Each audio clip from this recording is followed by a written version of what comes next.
they have absolutely nothing to deal damage against BKBs. Lifestealer has a built-in BKB. I'm sure Beastmaster is going to buy one at some point.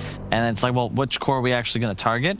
You need to run away with this game if you're Gambit. Like 3 tier 1s before VP even sniff. They can snowball it though. They have a ton of healing. All right, well, I'm glad BSJ said something about that because Kyle seems incredibly pessimistic. So, Kyle, I'm going to send you off to the casting desk, and Brian and I are going to sit down and talk a little bit more about how does AS Monaco Gambit actually win this game? Snowball, right? It's hitting that critical threshold, right? Yeah. Where you have the IO getting Pugna sucked while you're trying to commit onto him, and or whoever else you try to commit onto gets saved by the IO. They have that buddy syndrome where if they can stay together with 2 or 3 heroes on the map and feel good about it, they can definitely run them over that way. All right, let's get this ball rolling early, and let's get this cast going as well, as we're going to send it over to Owen and Kyle. Thank you very much, Cap. Yes, indeed. Getting ready to go with this one. An exciting best of 3 coming up here between VP and AS Monaco Gambit. Kyle, we've already heard some of your thoughts on the panel. I mean, just to get into some of the action now, and sort of some queries that I had. You know, looking at this pick from AS Monaco Gambit, going for the core IO, I thought we weren't going to see this. I thought this hero was kind of done after the patch. Is that the case, or are we going to see AS Monaco Gambit show us that it can still work despite the nerf? I mean, it's a pretty significant nerf, right? The damage went from 10, 20, 30, 40 to, up by 5, maxing out at 25. That is significant. That's a lot of damage missing. I've still seen it picked quite a bit, but I'm not really a believer, but I've been wrong many times before. We shall see. I'm just looking at the VP draft and thinking, yeah, this is damn good. And I think if you look across Dota history, this kind of draft's always been good. Like, this is Lion ET. We've seen this how long? Beastmaster Lifestealer. Oh, Dream. He's stepping up for this. Oh, he's going to be able to tether across in time, and that will save him. Immersion in position on the high ground to give him a safe target to head over towards.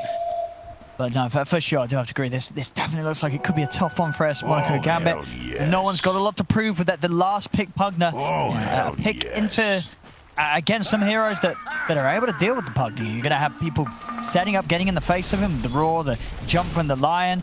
And Decrepify is not necessarily going to save targets. Sure, it's going to stop the Lifestealer beating down on them, but lots of magical damage the VP have to still work through.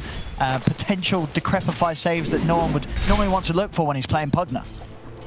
Yeah, indeed. It's a tough. I want to see no one just do incredibly well in this lane. Yeah. It's just so hard against Beastmaster. How do you really zone him out? He's going for the bottle and Soul Ring build. Already down. There's a good start. How's that happen? Things here. Getting the first blood. See if they can get save as well. Save. Managed to stop the regen there from Dream, but first blood with the tri-lane setup. Oh yeah, they just started with Snako and Trees, and then he TP's back up top. That's a really cool move. I dig it. But it sucks as DM to skill Q, trying to get the first blood on Wisp. It's really weird laning without the ability to trade right clicks effectively. No poison sting. Can't push the lane too well either. I'll see how much pressure he can put on to Dream Zaya in this laning setup. I mean, as it is, Nightfall getting very good CS on the first few waves, whereas down bottom Dream have a little bit of a slower start. Going to deal with the pressure here from the 2 of them as DM hits the level 2 and managed to step up that ability to push back Zaya, so finds the supports. Top, Kingslayer and Snako just keeping one another busy away from the lane. Any sort of pressure like this is going to make the Nightfall's Lifestealer pretty happy. He's not going to struggle too much winning against Afterlife alone. Mid lane, no one. He's doing as you wanted to see him do. So far, crushing the matchup. 14 for 3 against the 8 for 1. And Pugna, he got a bunch of early denies, which was very helpful. And Pugna, probably one of the best heroes with the new changes to bottle. You almost all you get every Archer CS. Let's be real. Like, you just spam nukes, fully get a bottle, you push the wave, you get the water rune, you get the bounty runes. Just a really nice hero on the patch. We saw it. I've seen Thompson played a bunch in pubs recently. We saw it yesterday, played by Xantic in a couple of games. Yeah, had a great time. One of those games we ended like 10-0-12 on the mid Pugna. So a hero that we have seen have some ridiculous performances here on this patch. Yep. And that's the way that Gambit would win this game. You can get ahead early. I'm pessimistic about their lack of ability to deal with magic immunity, but you look at this VP lineup, they need a lot of time to come online. They need items. Lifestealer doesn't really have any anti-push, and this combination, very strong. See them try and get aggressive here onto Kingslayer. Quite enough to take him down, though. Nightfall be able to come in and Afterlife a bit of a punch on the way out bottom lane. Seeing a second kill here for AS Monaco Gambit 2 times down this bottom. And they have managed to get Dream involved in some very early action. I'm really shocked that Save went for no points in hacks. One of the better 1-point abilities. 2.5 seconds of CC somewhat cancels out the tag team. Just gonna go for DM here. I've got him trapped in the shards, and DM, he's looking pretty dead. Save tries to help out with a stun, but this bottom lane, it's crumbling completely here for VP. Already losing 3 heroes down here in the first 4 minutes of play. Yeah. I think they had a misunderstanding how this lane would be played. You go the mana drain because the idea is you're going to just play the attrition game. Well, Io Tusk is a great counter in that sense because they, as you can see, just go for kills. That's how they're going to play this lane. And VP, they don't have the time to whittle away at the health pools enough. And now that they've died a couple of times, it gets even harder. Yeah, sure, Wisp is low, but Tusk goes to base. He'll bring him regen. Or rather, no, just bring it on the courier. That is a very fast Helm of Iron. Yeah, that is. Oh, hell yes. Once he's got that out, yeah, that plus 5 HP regen should keep him in a state that it's just going to be very hard to ever sort of bring him down with his damage over time. As did get a nice little buff in that last patch. Additional point of armor on the Helm of Iron Will. So very tanky Iron now. And has played it, I still have to play very careful down it despite the kills, as we see. He's not farming anywhere near to the same rate that Nightfall is up top. Nightfall 32 and 15 on that safe lane lifesteal in comparison to the 15 and 7 that Dream's getting out of bot. It's a downside. I mean, top lane Sand King, you can't do anything against the lifesteal. Do they have a sentry? Yeah, they do. Will they catch? Yes, they will. Even further ahead he goes, and this is going to be the big problem. We've talked about Armlet, another hero or item rather that was changed, buffed significantly in my view, which is bottom lane. Another, it just doesn't stop down here. This lane, the kills just keep rolling in for AS Monaco Gambit. I mean, what do you do about this bottom lane issue, VP? There's got to be a point where you're just dying too much down there. They're slowing down the CS at least, but I do agree they could be a bit more conservative. But at the end of the day, that's what Io Tusk does, right? He tethered the overcharge, so much lockdown, and then the double attacks with the tag team. But Lifestealer, he's going for the Maelstrom, not the Armlet build. I take that back. I'm shocked. You almost always see the Armlet nowadays. It's just so good. Only 40 health drain instead of 50. Huge timing spike. What does that sort of say to you? Is that you're in this Maelstrom, so you got a bit of extra punch in the fight, so you sort of just speed up your farming. Save. I'm not quite sure, to be honest. It's not a bad item by any means. It certainly increases your farming speed. When I think of Lifestealer's ideal itemization nowadays, I just don't think Maelstrom is in the kit. If you're gonna go that route, I would rather him. If you're trying to accelerate, I would rather see a Midas even. I want to go that route. There's no illusions to clear. The magic damage is cool, I guess. Someone gets defensive decrypt and then all of a sudden there's a Maelstrom proc. That's cool. Us behind. Hello? So just chilling next to Save there. The two of them holding hands on top of the stairs. They will back off from one another. Afterlife. Thought he might be sent to the afterlife, but instead he'll just go in a quick circle. Not too much that Kingslayer can do about him making this play. As he'll hold the creep wave. And no. He wants that to go. Oh, he's losing a couple of creeps. Not stepping past him, but he managed to get the majority of the wave. Middle lane. Now looking to use that strength that he built up in the bottom lane elsewhere, Immersion. With the good levels, he heads towards the mid, but the counterplay is going to be there from VP. Roars out. They turn towards no one. They even bring in Nightfall as well to take down no one and take down Immersion as well, as VP and not letting AS Monaco Gambit get away with that move around the mid. That was so well set up. Excellent stop combination. That's the hard part about playing heroes like SK Pugna. They're really relying on channeling spells, Pugna specifically. And if you want that kill, they had to commit where they were. Great stomp, immediate roar, actually pushes away the Tusk with the ink swell on him, so there was no stun. Radiant's and then a double middle TP and tower is boom. under attack. 2 kills. That's great. Great turnaround. They're going to look to come straight back and look for some more action, despite the fact that they failed the first time round. This time it's a little easier. Kingslayer caught in the river. They got a lot of magical damage there between the three of them. Yeah, we forgot as well. This is the OG specials, right? The Grimstroke Pugna. This is a pretty damn good combination. If you throw out the silence and the decrypt, there's no way you can attack it to kill the Phantom off of yourself. And later on in the game, you know, double decrypt, double life drain. It's a lot of damage. Double Dagon. Probably the best part. VP will still make sure not to lose this tier 1 tower quite yet. Try again. Despite, you know, no one's best efforts to really pressure it with the blast. VP coming in to push back the wave each and every time so they can hold on to it as long as possible. So lovely stacks here. Waiting to be cleaned up. Stop playing safe. Quite able to get the catch there onto Afterlife. Afterlife still has a Burrow Strike and a TP available. Let's be careful about a potential stomp. He's going to go for the TP out, but the stomp, it's there just in time. Kingslayer is able to put a stop to his escape save again, not quite having the reach to grab him with the stun.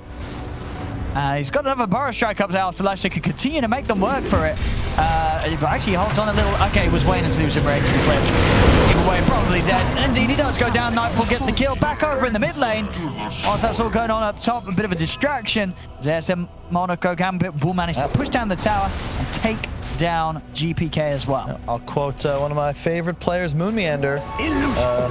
Sometimes as an offlaner, you gotta know you've gotta die. And that bad players playing offlane don't die. You gotta accept death. That was well done by Afterlife. He makes that whole move happen. 3 heroes distracted by him, a bunch of missed spells. In the meantime, that means his allies can not just get the enemy mid hero, that's also playing for a huge timing in the Ags, but they kill the tower. Yeah, big objectives here taken by Monaco Gambit. Keeping their half the map pretty, very safe. All of their tier 1s still up right now.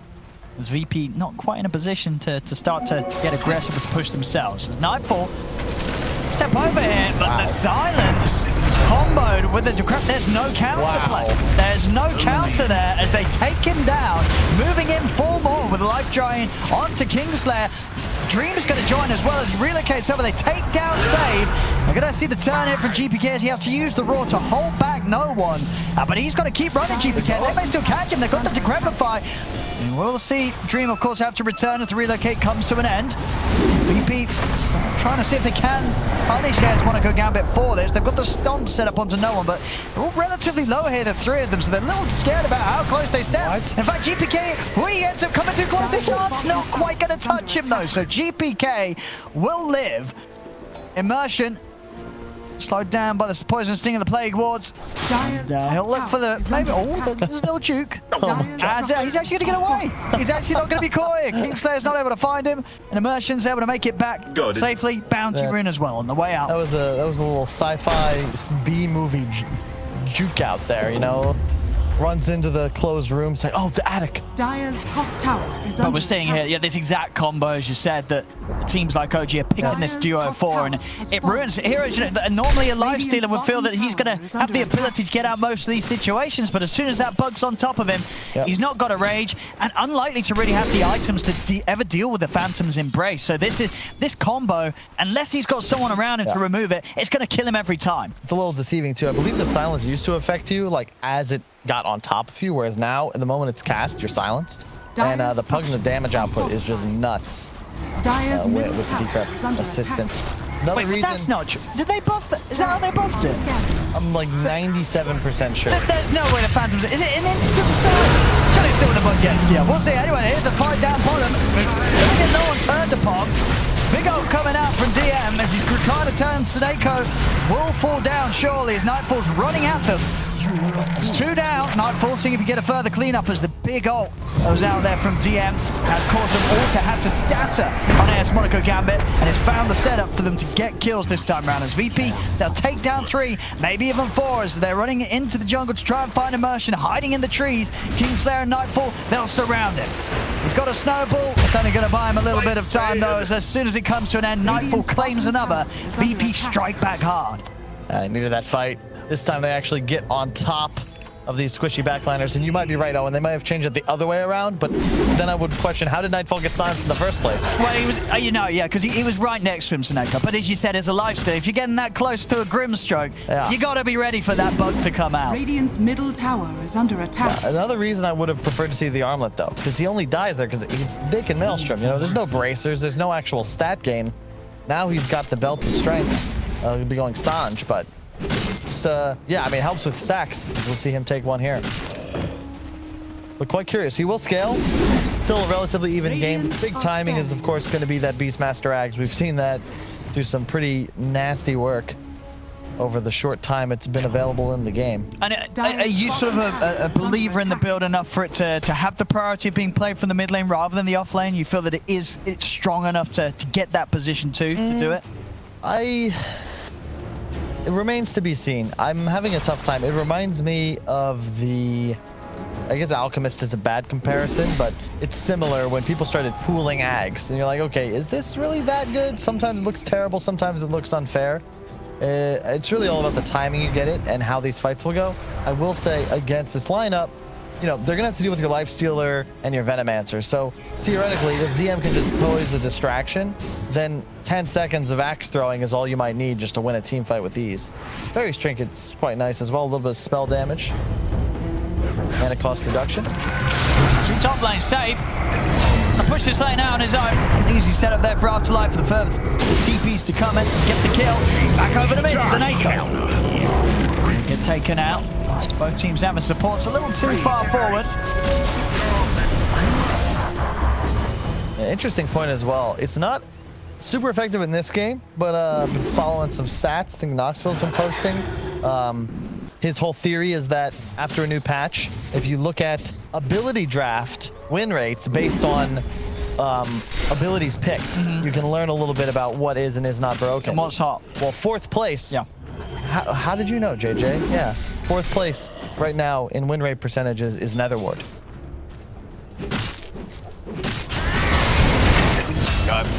Over another jump, and they might be able to catch more out of this.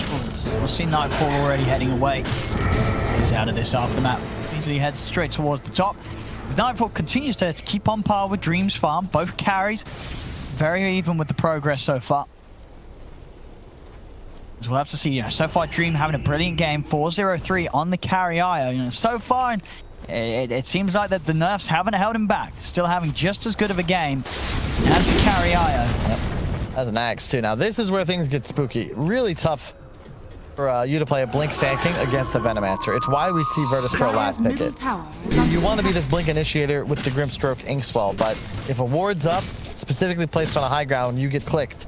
Suddenly that whole combination is kaput. And there's no real catch outside of that unless they want to blow a snowball to bring somebody forwards.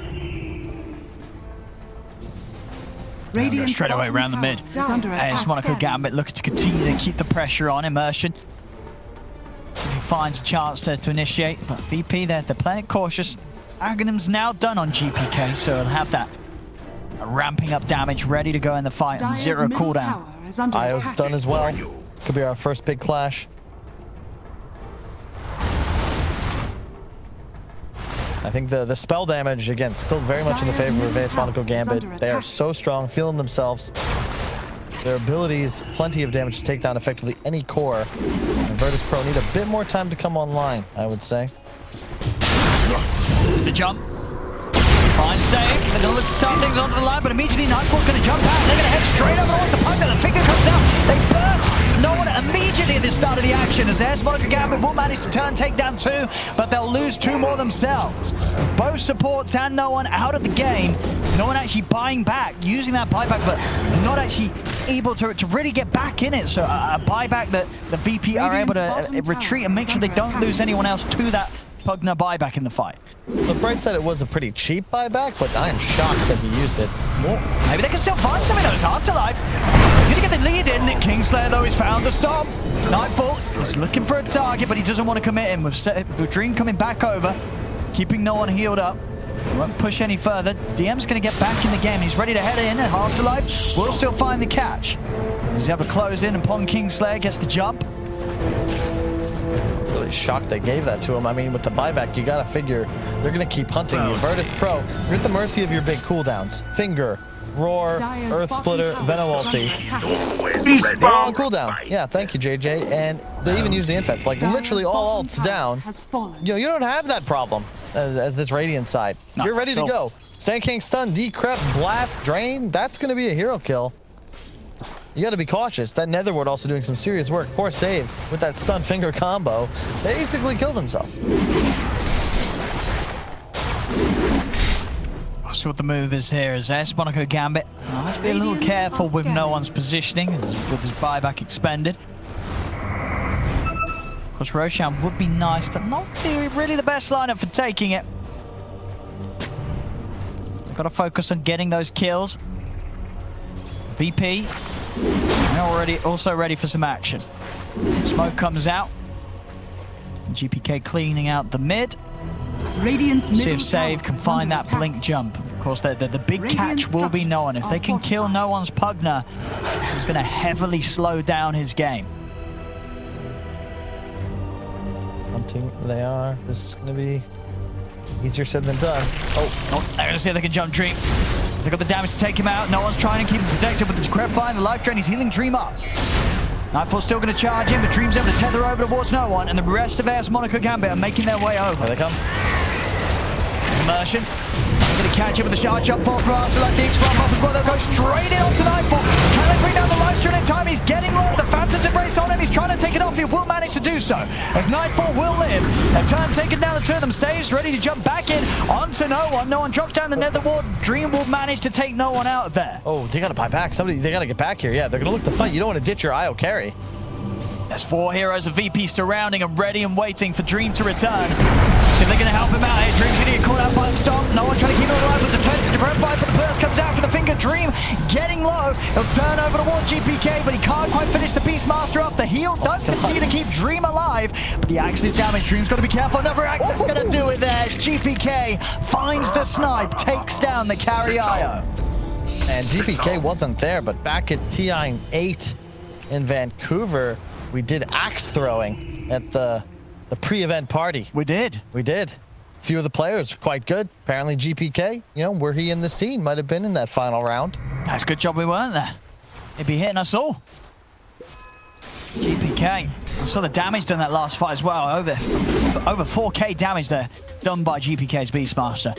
Getting the angles and getting the opportunities to just continue to layer those axes out of them.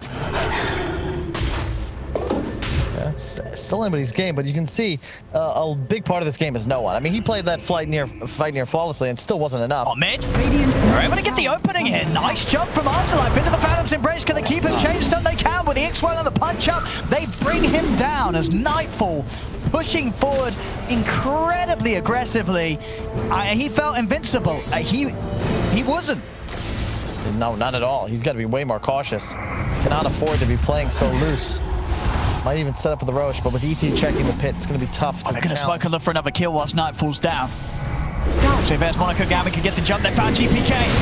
Chance out as well, is trapping him in. There's no escape for GPK as AS.GMB gets straight on top of the Beastmaster and take down the mid. 2 cores down on VP. Getting right over him. You got to play more cautious. We've talked about it. VP, you've got late game, you've got team fight. You need those BKBs. Well, no one going to give it. They just want this. And now they're going to keep on it. VP's trying to step up with just the 3 of them. But AS.GMB, they've still got the full lineup alive. Afterlife doing the barrel strike onto the 2 of them. Oh, what are VP doing, Kyle? I mean, the 3 of them were starting to walk towards the jungle as if they had a score to settle, but they had no fight in them. There was the 3 of them against 5 of AS.GMB, and AS.GMB, they did have the high ground. This Roche isn't even like that huge of a deal. There's no shard. It's the first one. Yeah, it's tough, but you're in no shape to fight. It's just really curious what they're doing. They have to respect the Sand King factor. If you're going to make this sort of movement, DM has got to set up in advance, prevent the blink daggers, wards on the high ground, prevent this sort of jump initiation. Double blink daggers mean that AS.GMB, they can close those gaps so easily. That's huge. Give away the Roche. The Radiant start. The Roche was going to die no matter what. I mean, now you've given away 6 kills. Now you're going to fight again? Ooh, very ambitious. DD on the Wisp. They've got to get the Pugna to start the fight for this to work. See if they can find no one. Ward's already down. Save. Oh, God. It's going in very deep here.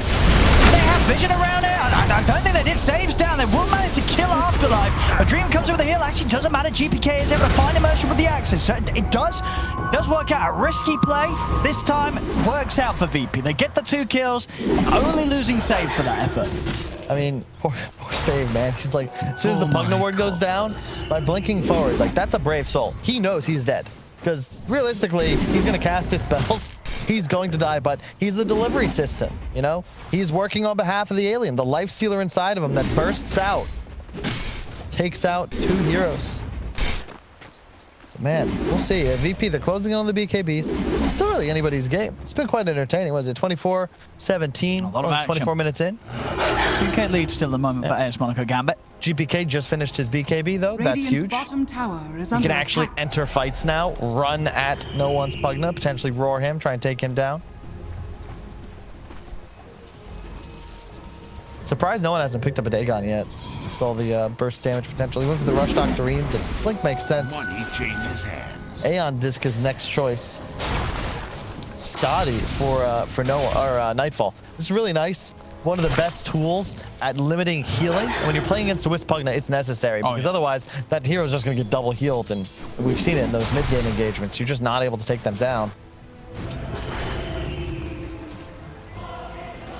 VP try their luck at taking down the tier 1 tower. Of course, we're here at 24 minutes in, and VP are yet to be able to take any objective from AS Monaco Gambit.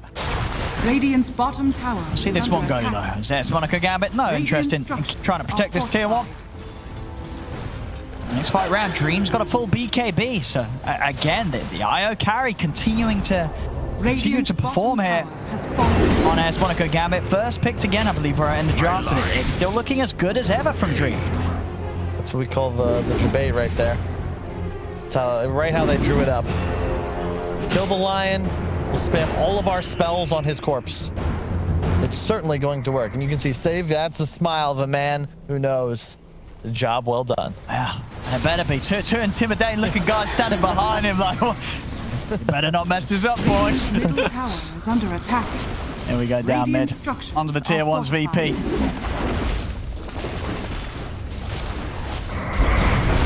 What AS Monaco Gambit can do to stop this. Looks like they're going to let it go. Dreams looking for some sort of angle from the side, but I'll let VP take these towers. It's allowing Nightfall to really keep on back on track with Dream. Nightfall's farm still in a fantastic position. All things said and done, the gap between the teams very, very minimal. Mids pretty much in the same spot. Carries as well. Even the offlane, just a very slight difference. It is close, and as you said, when you were coming into this game from the draft, you were still concerned about AS Monaco's Gambit's ability to take this late against VP's lineup. Closing the game. Yeah. Although I may just be continuing to underestimate Carry Wisp. You know, Sanj Kaya up likely a heart next. You know, maybe that's enough. Sure. Maybe could be unkillable. The true carry, right? Dire's top tower is under attack. It doesn't get easier. Lifestealer will continue to get strong. He is doing percent based to damage on a max HP based percent damage with every attack.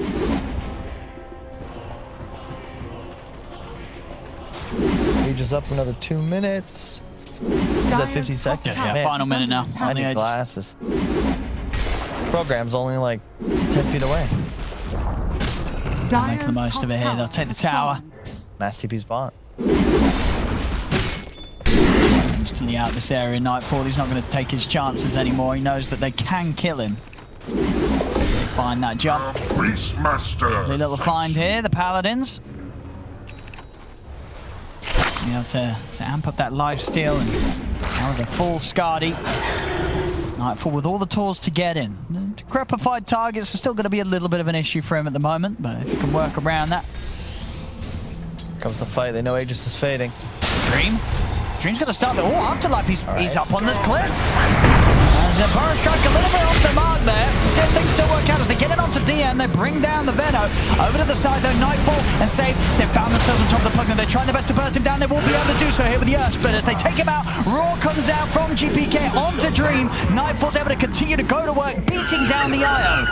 As this time round, that the strengths are shown there between GPK and Nightfall. This Lifestealer Beastmaster just a little too overwhelming for AS Monaco Gambit in the chaos of a 5v5. Oh yeah, a huge Earth Splitter coming out as well from Kingslayer. I mean, that was so much damage. He was also standing in melee range of the Pugna, so removing effectively all of his armor because, you know, no itemization defensively just yet. He has just base armor, Blink and Octarine, half an Aether Lens, but that's, or Aeon Disc rather, but that's not enough to keep you alive. He gets basically 3-shot by that Lifestealer, and suddenly VP have blown this game wide open, exactly what we were concerned about. Yeah, because it is just definitely the case of, you know, if you lose that lead as AS Monaco Gambit this game, getting it back is going to be so tough with the heroes that you have. Yep. That this Lifestealer is going to be a huge problem. Nullifier up next on the list for Nightfall. Once he's got that done, there's very little that they can do to stop him taking down whoever he focuses during a rage. Yep. And it's not just that it's a Lifestealer, right? It's the fact that you also have ET Aura and Beastmaster Aura to deal with. So, incredible tools at maximizing your physical damage capabilities. Now they're going to grab some vision. And the delivery as well. Blink Lion, like, this is the dream. 10 seconds on Finger. They might want to wait for it. Oh, that, or just a better target. Oh, no. They're going to get the roar off onto Dream. Nightfall is going to go for the easy kill first. Takes down the touch. Now he's going to head straight towards Dream. Dream's able to get the BKB off and ease away. The Soulpine holding back the two of them. There's Dream. Maybe thinking about getting back in on this, but they are a man down with Immersion on the side lanes. Sidelines, so they won't be able to get back in. VP, get the kill, they get out. And look for some of these easier objectives. Tier 1 tower still for the taking up top. Radiant's top tower is under attack. And now all the towers that VP were not able to take suddenly start to fall like dominoes. And yeah, that gold gap was getting a little spooky to the VP fans in chat, but now you've collected the tier 2 bot after the tier 1. Now you're getting more towers, probably just walk down the tier 2, and suddenly you're at a point where that strong initiation, much like we saw in the Liquid vs Alliance series yesterday, Grimstroke Sand King is great when you're able to kill people off that combination. You can't do that anymore. So now it's suddenly very odd, and the more time you give VP, the more Venom wards go down, the harder it is to blink in. You're so reliant on them as well. 3 blinks on the team already.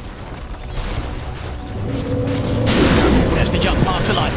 So beginning, can they burst down? Nightfall, they're trying the best to put the silencer onto him. Roar comes out for GPK, though, as they look to start to set up the turnaround, as they won't be able to kill off the Lifestealer. Nightfall's able to survive long enough to get that rage off, and now VP then turn towards the two of them. Soulbind will cause them to hold back for now, but I say that, they're straight back in. The jump is there from Save, delivering Nightfall straight to the front lines, as there's 4 dead on AS Monaco Gambit. Another fight just looking impossible at this stage.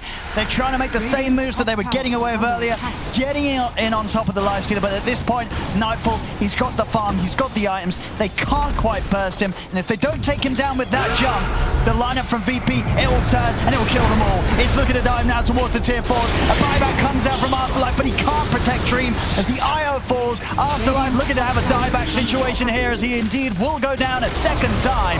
VP, they'll take the fight, they'll take the tier 3, they'll take the Rex, and with this sort of momentum, they're probably going to be taking the game soon, as a turnaround looks very difficult for AS Monaco Gambit now. Oh yeah, you could do that when the Lifestealer had 1200 health maybe 20 minutes ago, but that's status resist from the Sanj, 3.5 HP as you can see on your screen. They got him close, but as you said, you don't kill Lifestealer, well, that's it, folks. Your entire combination is gone. You have no spells left, and suddenly VP's turnaround, the double Lion Stun save has been on point, died a bunch, but pretty much been his job. And any terror, you can see, and with the BKB, GPK, he's running into the fray. He doesn't care about the Sandstorm, the Epi, the Pugna Blast, what have you. He's there. I mean, tons of damage. Immersion. Trying to get in on this. He's got to be careful. I mean, Nightfall's just going to charge him down now with another fire. And we'll respect the Soulbind again, making sure that there's no chance for AS Monaco Gambit to set up some sort of combo onto the two of them. I respect the buybacks coming in as well. Sorry, the respawns coming in. They'll back off for now, VP. Urge is just about to spawn, so no panic. Yep, they're going to walk straight into the pit. The bird providing vision. Don't think you're really able to contest this as AS Monaco Gambit, but they can try. It's probably worth a try. Now mean, just we're seeing that they're struggling to take a fight. In which, you know, killing the life stealer once seems impossible. If he's going to have 2 lives, it's going to be very hard. I believe also Nightfall did grab himself the tome, so the tome, the Roche XP is going to push him relatively close towards that level 25. Yeah, they even give it to him. Nice. Oh, he gets the shard too.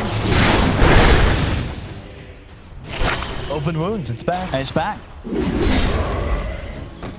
That combo with the nullifier, you're going to struggle to run from this man. Save on the hunt once again, leading the charge, ready to deliver Nightfall straight into the action.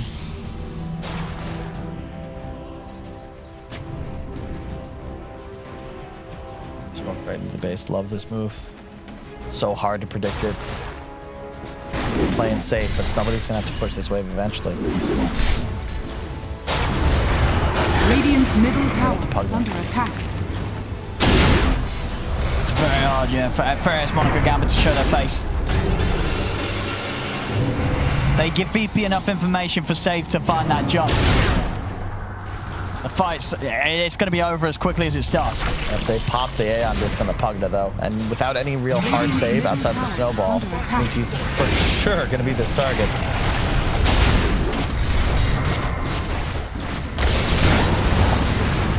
What do you do with this? This Aegis Lifestealer slowly taking down your buildings.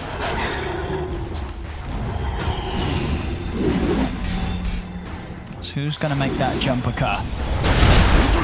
And again, Afterlife trying to come in with a power strike, but immediately the rage is out. They're just going to turn and take down Afterlife. He's gone for 70. Buyback still on cooldown after the last attempted defense there from ASM.GMB. Now GPK's in with the BKB, the Roar, straight on the Noah, finger as well. No one goes down, and Buyback immediately, but they've lost immersion. He'll also have the buyback. 2 buybacks coming out from ASM.GMB, but VP, they've taken the tier 3. Nightfall with the rage, he turns straight over towards Dream. Immersion comes in with the punch to hold him back. Dream still very tanky here, but Nightfall's continuing to go for it. Turns towards Immersion, but they will manage to bring him down the once. Nightfall losing the Aegis underneath the tier 4s. Should be able to get back. The rage is back up. And in fact, he's going to look to use it again, straight back in onto Immersion. And that's Immersion gone for good. That's a dieback from the Tusk. Dream, he's suffering to deal with this amount of damage coming out now from VP as they can bring down even the tankiest of IOs here. Radiant's middle barracks are under attack. It's too easy.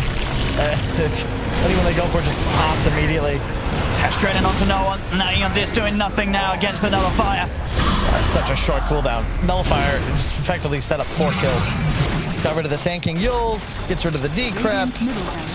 Can't BKB as the Wisp in time, and the ET Spirit also paying huge dividends. DM, or rather GPK and the Lion just way in the back with dealing near pure damage with the magic abilities. Yeah, just the initiations every time for Dream and GPK. GPK and Save, sorry, have been perfect.